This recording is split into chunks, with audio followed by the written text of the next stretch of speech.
Hello there, listeners. Pat Healy from Berklee Online, and on this edition of the Music is My Life podcast, Jon Kull. Now, who is Jon Kull and why should you take note of him? He is an orchestrator of the highest caliber, having orchestrated major motion pictures in practically every genre under the sun and in the darkness of movie theater. Horror, comedy, drama, action, children's films. He orchestrated Black Panther, all of the Hunger Games movies, and, about 100 others. Literally. Look up his IMDb page.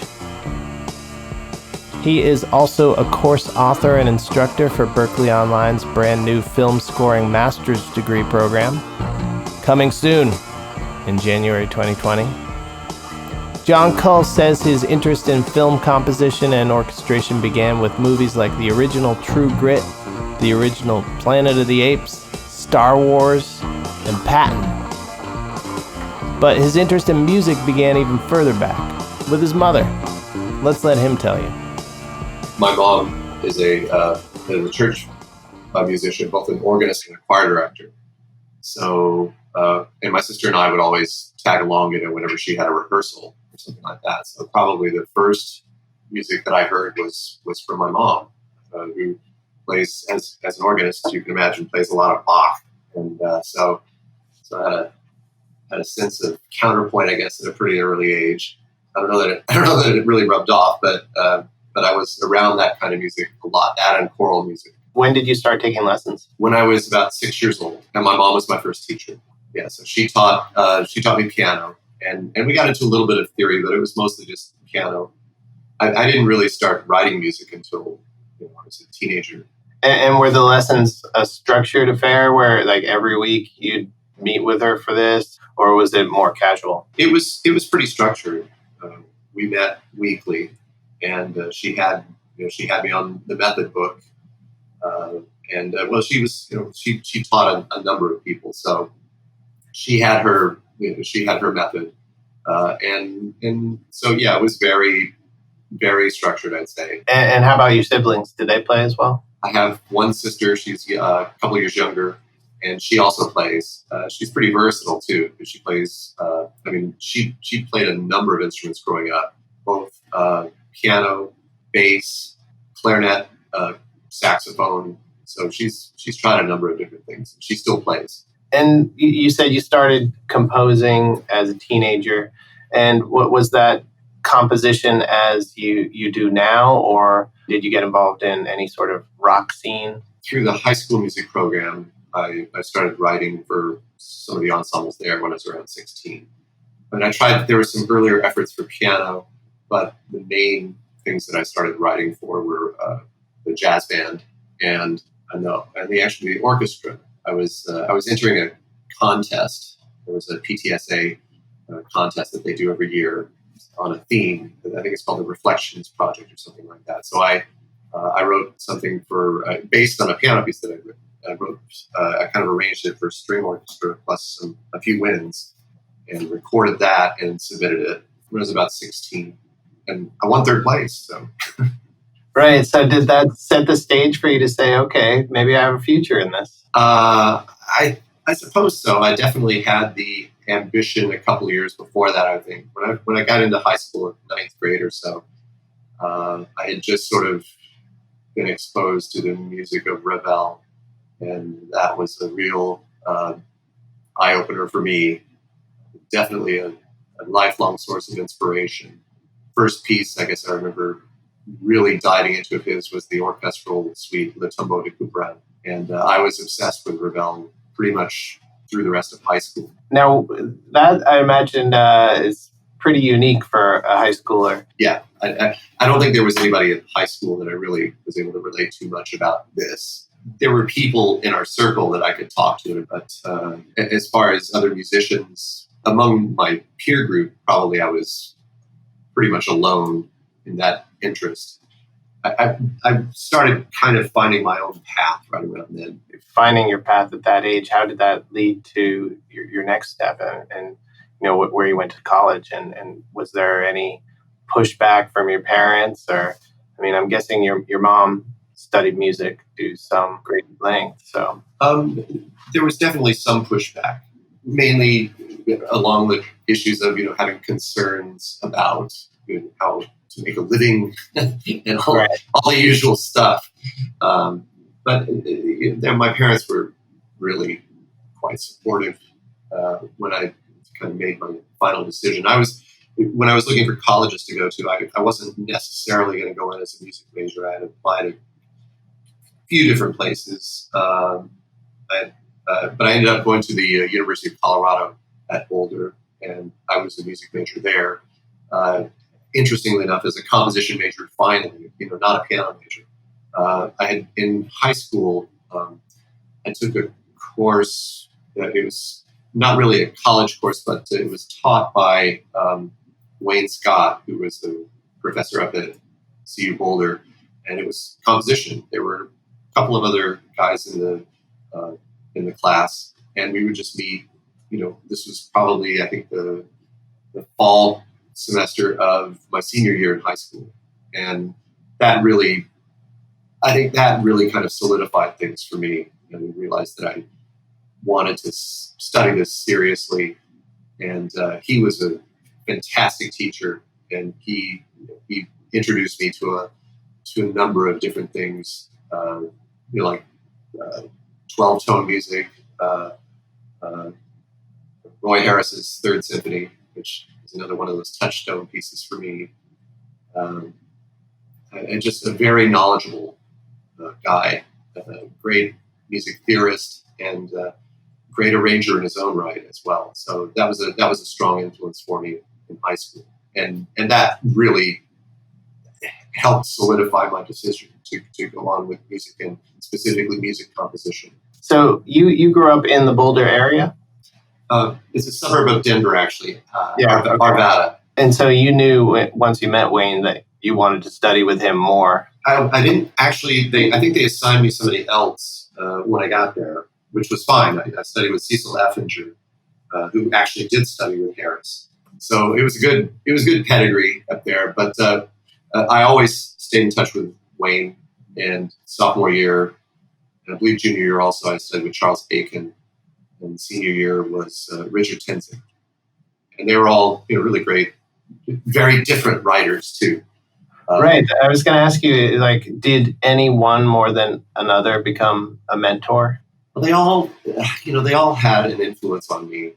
I think Effinger was, because he had this association with Harris, was really appealing to me. And his own music, his music was kind of neotonal and based in that sort of a different way of looking at harmony, certain aspects of polytonality, and then Aiken was kind of a serialist, sort of. He was sort of not a real strict serialist, but he'd written a series of piano pieces called Frames that David Burge, who was on the faculty around that time, premiered for him.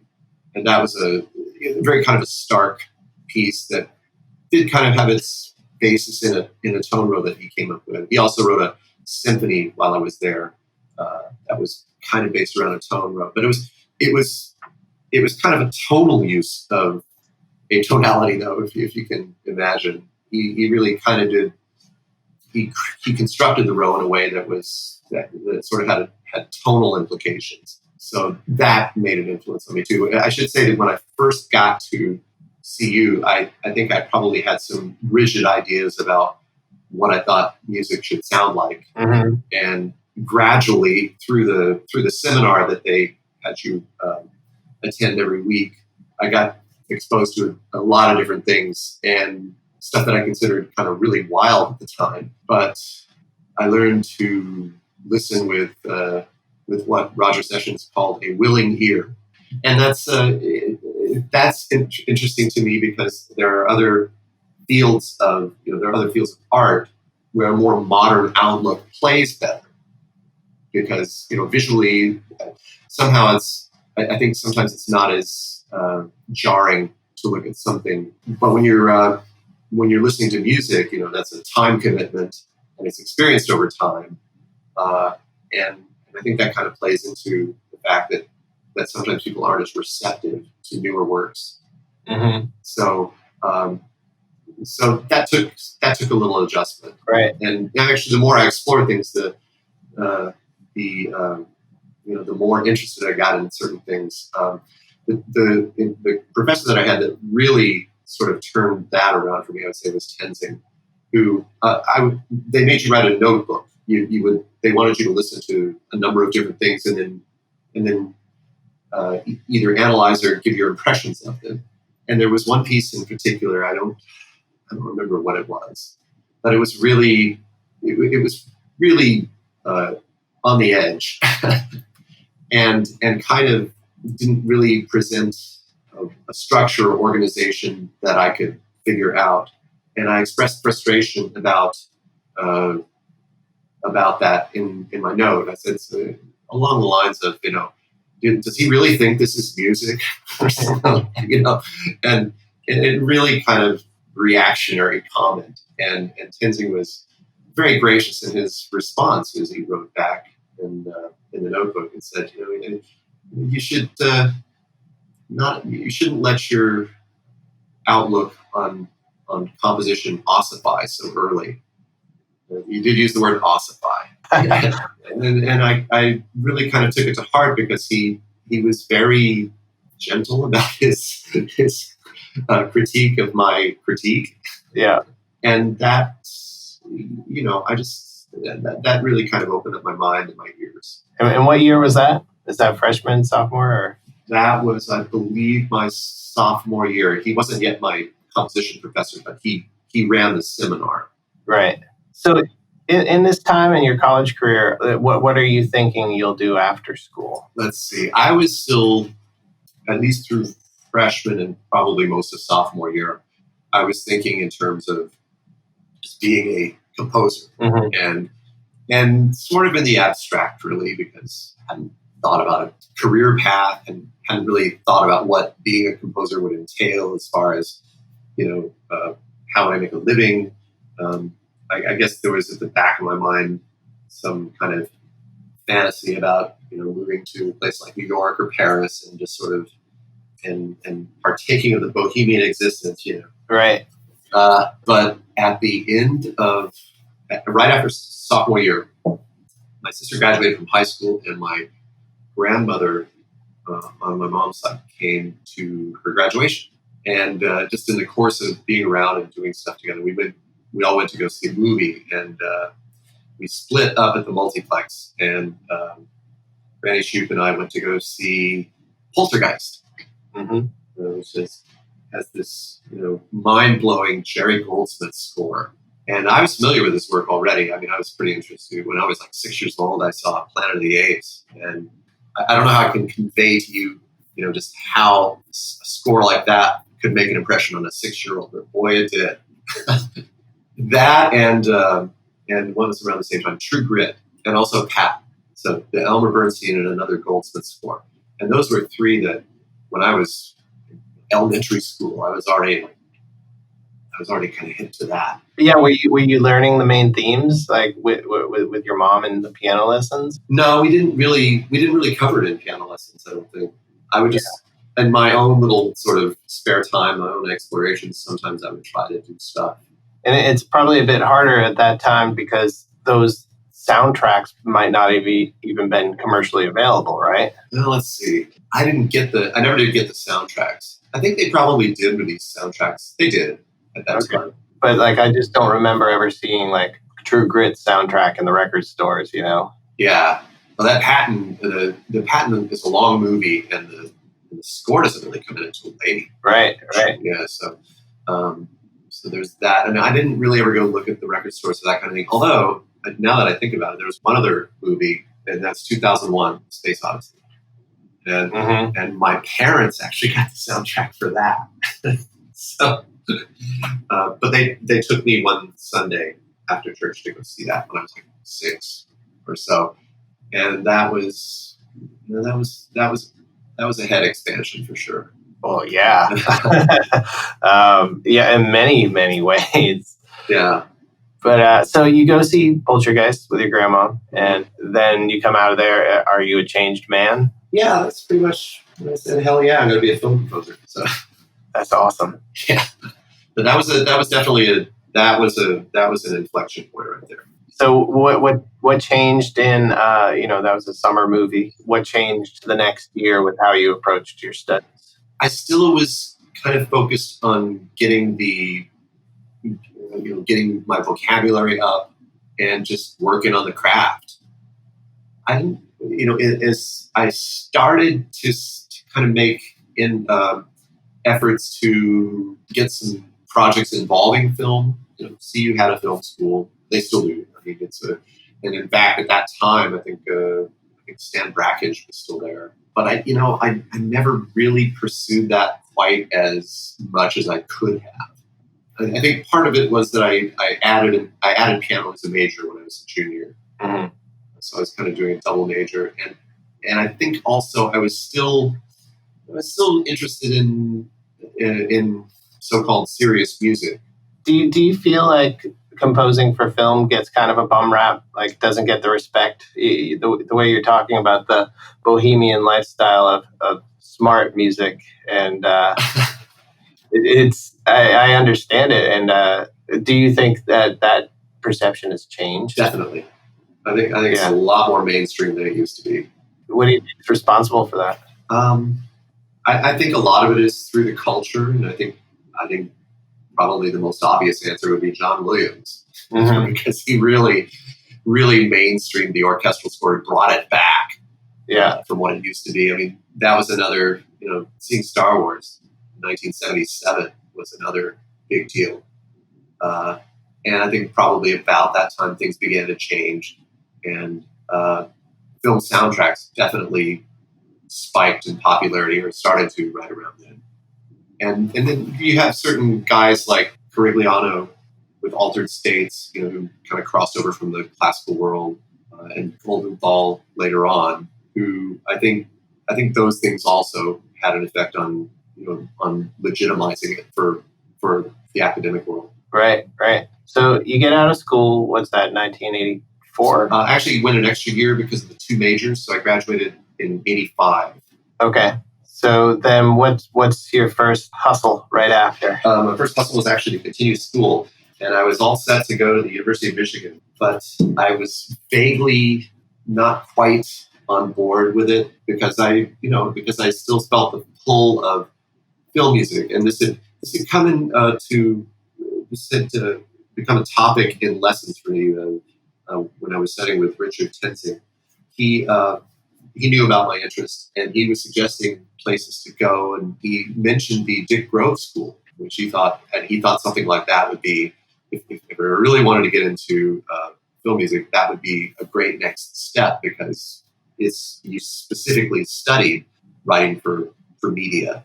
So I didn't ever end up contacting Dick Grove, but around the second semester of my last year at CU, my roommate, Jeff Carter, his parents, both studio singers. His mom once sang on the Jetsons theme, and wow, that's awesome. And his mom got an alumni newsletter from USC, and there was an article in there about a program that had just started, which was the Advanced Studies program in film scoring. And she had scribbled a little note at the top saying, "I thought John might find this interesting." And, that qualifies as perhaps the understatement of the century in my world.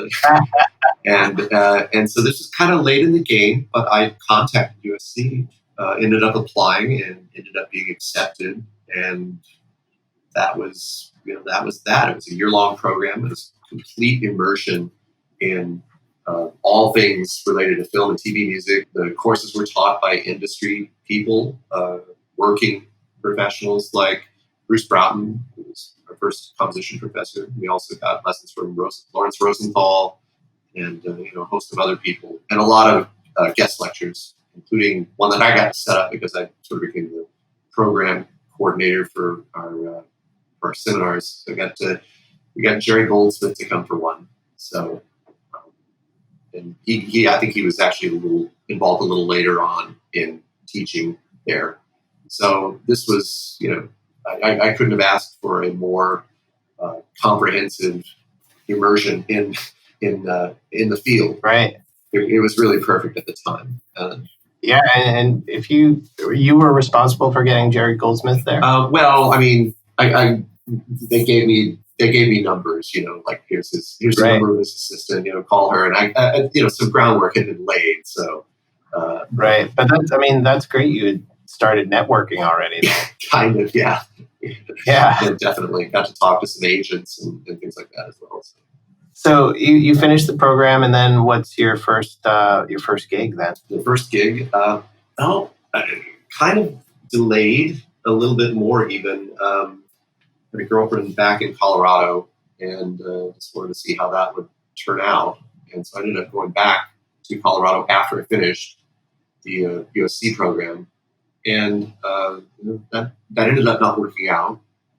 But I also sort of had a pull. There was kind of a pull for me to get even a little better at piano and to study the literature a little more deeply. And right after my fourth year, what would have been my senior year at college, that summer I spent at the Aspen Music School. And it was kind of the first time that I'd had the opportunity to spend a summer and just, spend all day practicing. Yeah. And I kind of caught that bug.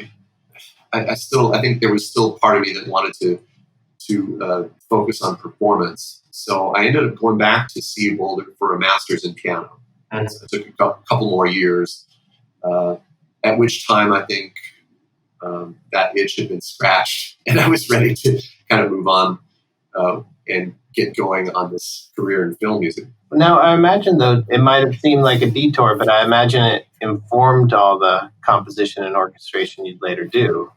Or how do you view that time? Do you view that time as time well spent? It was time well spent, but it was most definitely a trade-off. Yeah. Because my classmates were already back in LA and going through their networking and doing their hustles and all that. So right. And so I missed out on a bit of that. That was one of the nice added benefits, though, of being in that program, was that you were around people with the same goals as you and the same focus. And I've had some lifelong friendships that were forged there. Yeah, I mean, I'd imagine it was probably even helpful that during those years that you were studying piano, they were advancing, and so when you got back there, they were able to probably help pull you up a little bit. Well, we all did that, but they got a bit of a head start for sure. And so now, then we're entering IMDb territory, right? So, let's see. Yeah, probably the first thing that I did was, I think the first credited thing is that orchestration on And You Thought Your Parents Were Weird, which was scores by Randy Miller, who was also in the program, although he left after the first semester because he was kind of already starting to do more professional work. What year was that? 1991. So then I always have to ask this. I mean, because there are sometimes things on somebody's Wikipedia or their IMDb that is just wrong. So is this Lone Wolf? Were you a composer on that in 1988? Oh, yeah. Yes. Yeah? Yeah, that was probably, it was actually the first feature that I ever scored. Oh, okay. It was all electronic and not, to be honest, not very good. But it was a start. Yeah, I mean, a 1988 horror movie, I mean, that sounds about right, the type of music that it would require. It was suitably schlocky, that's for sure. Yeah. So you're doing that, and I'd imagine on some level that's a great experience, but on another level, you probably wanted to do something different. Well, it was really, it was instructive also in a real hard knocks kind of way. Mm-hmm. It kind of prepared me for the general attitude that a lot of people just take towards film music, and that the music budget was pretty small to begin with, but the majority of it was used to license these songs for the band that was in the movie. So they said, well, our music budget is this, but in truth, you only have about 40% of that because we needed to license the songs. Man. Oh, so, a real education from the very beginning. Right. So how did you decide, though, that your track was going to be more orchestration than composition? That came about, I would say, just through the kinds of jobs I was getting. Mm-hmm. I mean, I was still pursuing composition things and getting a few things here and there. Nothing really big. But I was also getting hired as an orchestrator, thanks to, in large part, the work that I'd done for Randy on that film, and then another one called Into the Sun. Randy he got another of our class involved in orchestrating for him kind of early on, and then pulled me on later on both of those pictures. But then through that, I mean, he also kind of recommended me to do some work for Robert Folk. So I ended up doing working on a few of his films as an orchestrator. And I got married in 1995, started having kids. We had 2 daughters, not too long after that. And so I kind of saw at that point that, that this was potentially a good way to earn a living. And it was something that was in music, and I was still involved with film music, and I found I liked it. So now, I guess I have to profess a little bit of ignorance in thinking more in depth about the difference between composition and orchestration. So it's more like bringing out the best performance from the players. It definitely has something to do with making sure getting the performance to be as good as possible, and also just balancing things. In some cases, rethinking colors. The one thing I've noticed about a lot of mock-ups is that a number of the orchestral sounds kind of distort or misrepresent the instruments that they say they're mimicking. So, so a lot of times you have to think, well, that's not going to come out quite as strongly as it will in this demo. So I've got to think about ways to punch that sound up a little bit. Right. And is that something you work with the composer with at all, or is it just it's been handed to you and now it's your duty and you don't have to run those things by them? Oh, well, you get to a certain point in some relationships with a composer and they trust you. It can take a little while to get to that point. Other people want to check out what you've done and will come back to you sometimes with input about things.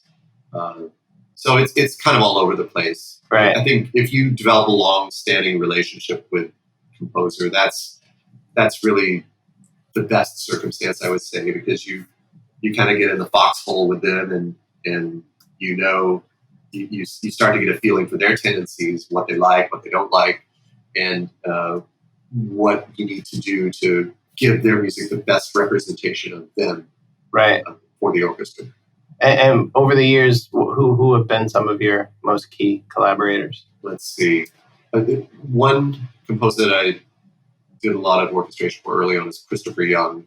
And that was, again, that's through a USC connection. Pete Anthony brought me on board there and sort of had me at first proofing stuff for him, and then gradually assigning me a cue here and there. And then just kind of, that was just something that grew over time. But I did a lot of work for Chris through Pete.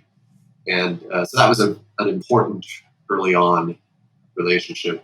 I also did some sort of apprentice work, I guess you'd say, with Pat Russ, the terrific orchestrator and great mentor and friend also. And Pat at that time was doing a lot of work for Elmer Bernstein and also Maurice Jarre, but mostly Elmer, I think. And so he would bring me on to prove stuff that he did. And every now and then, he would toss me something and say, here, do this. Right. So I got in on that. And then actually it got to the point there on a few projects where he said, got some source stuff. There's some stuff that needs to be done. We got to need a waltz for like a party, like a quadrille orchestra or something like that. And so I would get that. I'd get that kind of stuff, the utility stuff that needed to be handled, but was kind of one of those things that they didn't want to spend a whole lot of time on, so they just give it to me. And later did some work for James Horner. That was starting with Troy, which was a rescore, rather famous rescore actually. Yeah, what's the backstory with that?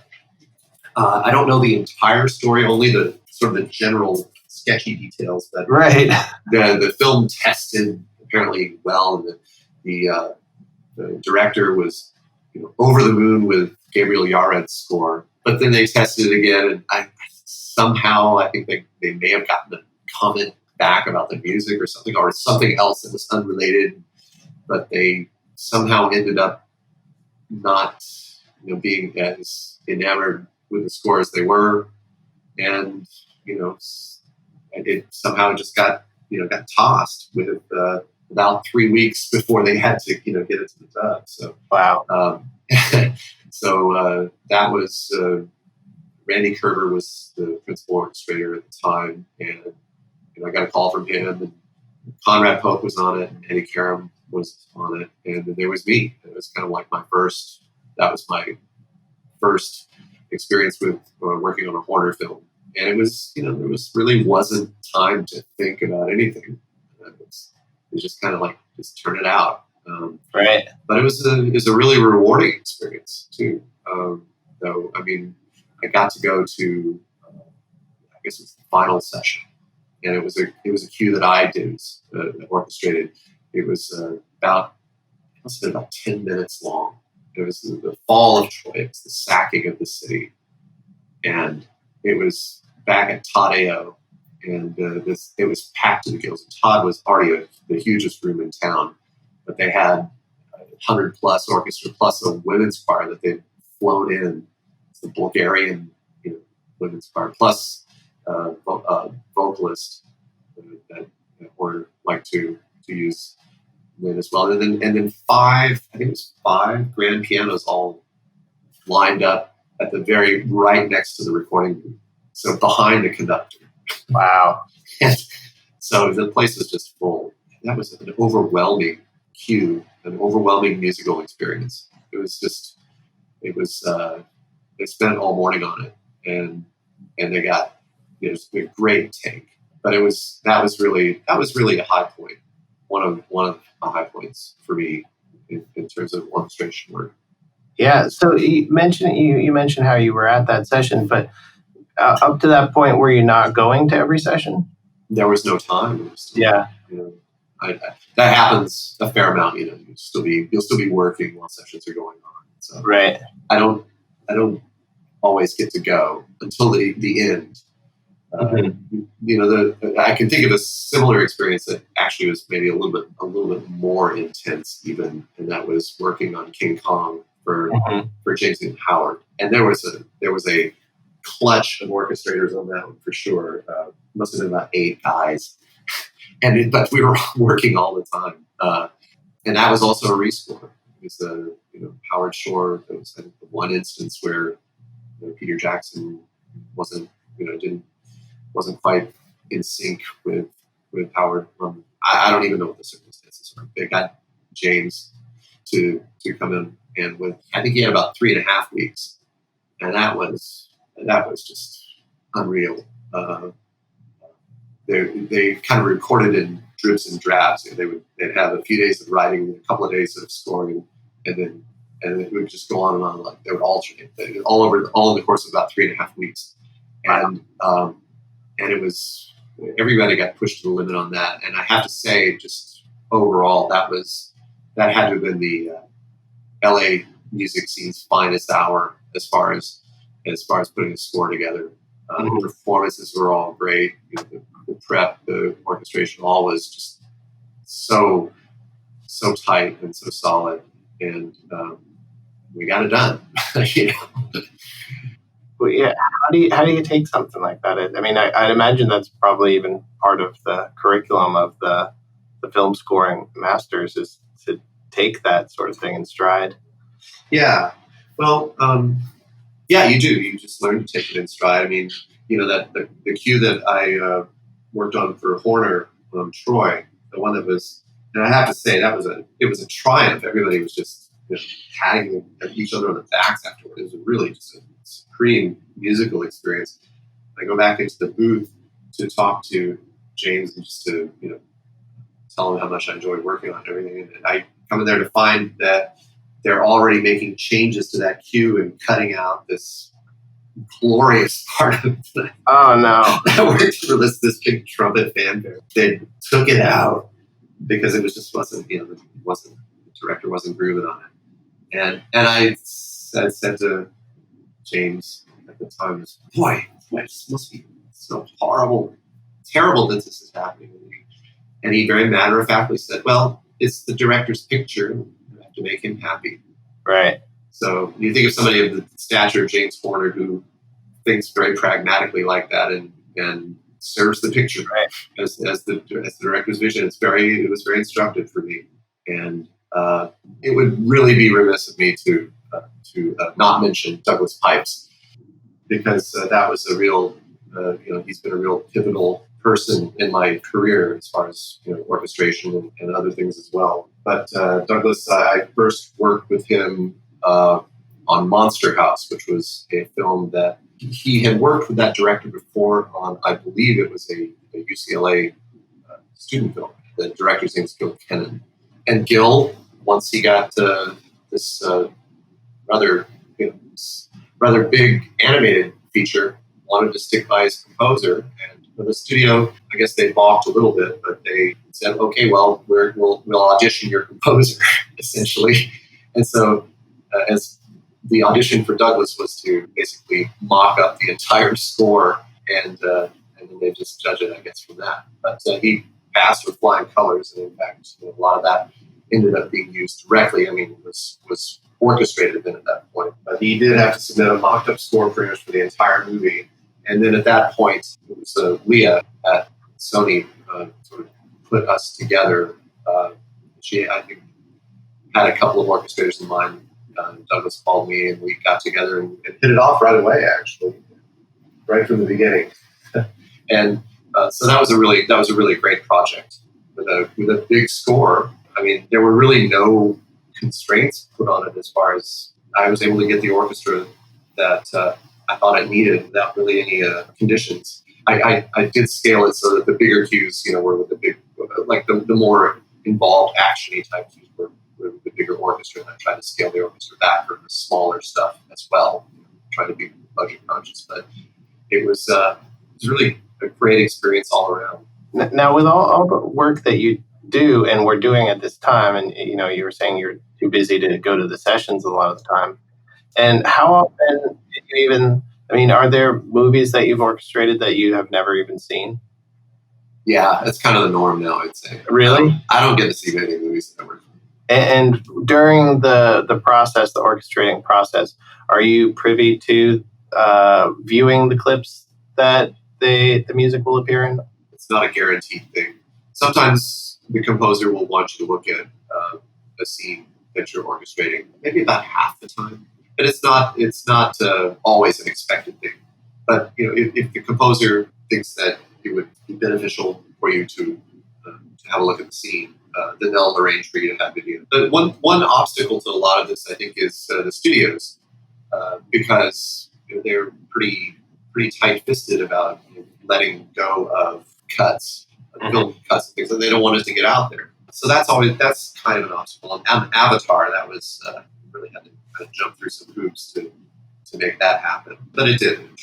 And tell me a little bit about you'd mentioned the being thrown a few bones kind of early in your career by friends and collaborators and mentors, and you do have a number of soundtrack credits. Were those the result of that kind of like, oh, you could do this, or was there a period of time where that was something you wanted to focus on? Which, are you thinking of anything specifically? Or? Like The Usual Suspects and MacGruber even? MacGruber.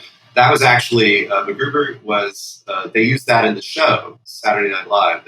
Those were actually music cues from the original skits on SNL. Right. And those were licensed. Those were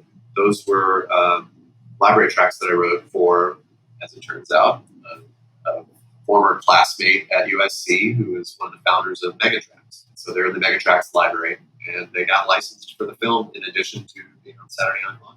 Oh, that is amazing. So that was just something you did as just kind of some extra work, and then it got picked up. Yeah. I think that has, you can never predict where those things go. I mean, there are instances of library music being, making it all the way to be a main title or something like that. I can think of two examples right off the top of my head. The Twilight Zone theme is actually a composite of two library cues stuck together.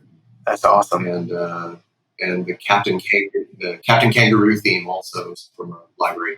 Oh wow! From Chapel Library. So you don't have much influence on that, but if you're with if you placed it with a library that has a good reach, a good marketing department, your chances are improved.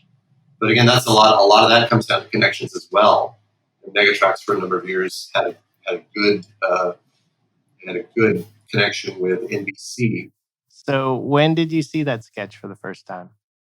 I think I'm pretty sure that I just tuned in Saturday Night Live one night and was very surprised and pleased to hear it was on there. And I'm guessing the original version you composed didn't have all the words, which, what is it? Making life-saving inventions with household materials. Yeah, that however was an original. I mean, that was not mine. Mine was the underscore underneath the really tense action music. So I think that was probably something that they wrote, the SNL staff put together. But yeah, all put together, it was a lot of fun. I love when they take music like that and really serious sounding stuff and put it in a comedic situation. Now, as the other one that you mentioned, The Usual Suspects, that was through actually a high school friend who was, I don't know, was she music supervisor on the show? That was Leah Bollock. And so she just knowing my piano playing and all that, she said that they needed a recording for some piano, some background piano music for a scene that took place in a restaurant. Originally, she wanted me to write some stuff, so I wrote a couple of different things, and it wasn't quite what they wanted. They actually were looking for something even a little bit more classical, and there was a Debussy prelude that ended up in the film. She said, "Well, if you can learn this in a weekend, I'll use it in the film. If you can make a recording." So it was not one of the harder ones. It's book 2, but not hard. And it's been a weekend and learned it, and went in and recorded it with a friend, and it made its way to the movie and onto the soundtrack, as it turns out. Oh, that's great. Tell me about. I'm interested to know more about the library music that you compose and how often you do that. I still do it. I'm not as involved in it as a lot of people are, but I managed to do CDs worth every couple of years, I guess. And most of it has been released through Megatracks, again, through this connection that I established, the relationship that I established at USC. And they had me do a lot of stuff for them, some synth-based stuff as well as orchestral. But when they started planning to do orchestral library cuts, I was one of the people that they contacted. This must have been 25 years ago. Wrote a ton of stuff for their first orchestral release, and then another couple since then. The third time they went back to do that, we did a session in London, a group of sessions in London. So I sort of became a specialist, I guess, in orchestral library stuff. Working in so many genres, I'd imagine there must be some that you're like, oh God, not another horror movie, or like, wow, a kids movie. I've never done that before. What have been some of your greatest challenges throughout the years with different genres? The biggest challenge, I think, is probably still in sort of the horror sci-fi genres, where they want to use a lot of extended orchestral techniques. So the notation has to change. You have to be a little bit more graphic with the notation. And there are some conventions that have been established, and actually Corigliano had a lot to do with that, with the altered states score. But then there are other instances where you just kind of find yourself being descriptive in vocabulary about the kind of sound that you want. Or you just mentioned a specific technique. But it's different. Notationally, it's different, and it's always it always takes a little bit more thought to how to lay that out architecturally. But I like that stuff. It's a complete turnaround from my early days at college. I just like working that way with sound. Yeah. Are there any genres you haven't touched? I mean, I think I've done pretty much everything. I've done some comedy pictures, done some dramas, sci-fi, fantasy. I mean, I think I've managed to work on pretty much any kind of film, yeah, any kind of genre. Yeah, over time, you just get called on to do whatever the composer does. Looking back on all that you've done and all you continue to do, what thus far is the work you're most proud of? You don't always have the time to just sort of sit and savor something, but there have definitely been films that stand out that way, like Troy. I mean, Avatar was another one for Warner. That was very immersive. It took about 6 months actually, which is uncommonly long for an orchestrator to be on the project. Mm-hmm. It was Jack Redford was the principal orchestrator, and I was the second, and between him and me, did the bulk of the orchestration on that film, and it was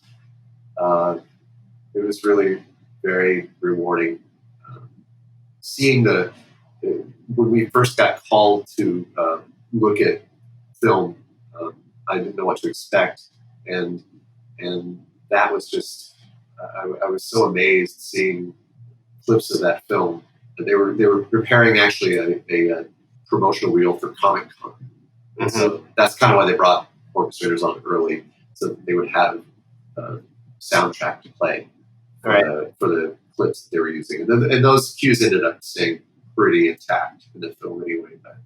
But my jaw dropped when I saw that. It was just so, never seen anything like that. It was just so striking. And I always want to feel like I'm growing or developing in some way. It's just always moving forward.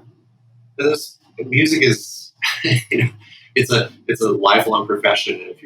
And I remember Conrad, if you're doing it right, music will humble you every single day. That's awesome. Generally, I think that's the general gist of that quote. But I definitely feel like it's because there's this sense of, it just gives you a sense of being alive, to always be looking for something new to learn and to explore. You can spend a lifetime and just never feel like you quite master everything. I don't know. There's just something very exciting about that. Ah, yes. Isn't that one of the best things about music? You literally can spend a lifetime and never, ever master it. You're still learning. And that is why we keep at it, isn't it? And if I may be so bold to put a plug in here, that's why Berklee Online is offering a Master of Music and Film Scoring degree. Apply now at online.berklee.edu. Join us next month when our guest will be somebody who is not teaching a Berklee course anytime soon. I can tell you, but that wouldn't have any element of suspense now, would it? Anyway, thanks to Jon Kull. Thanks to Gabriel Reifer Cohen for mastering this episode. Thanks to Marty Johnson for audio editing assistance. And thanks to you for listening.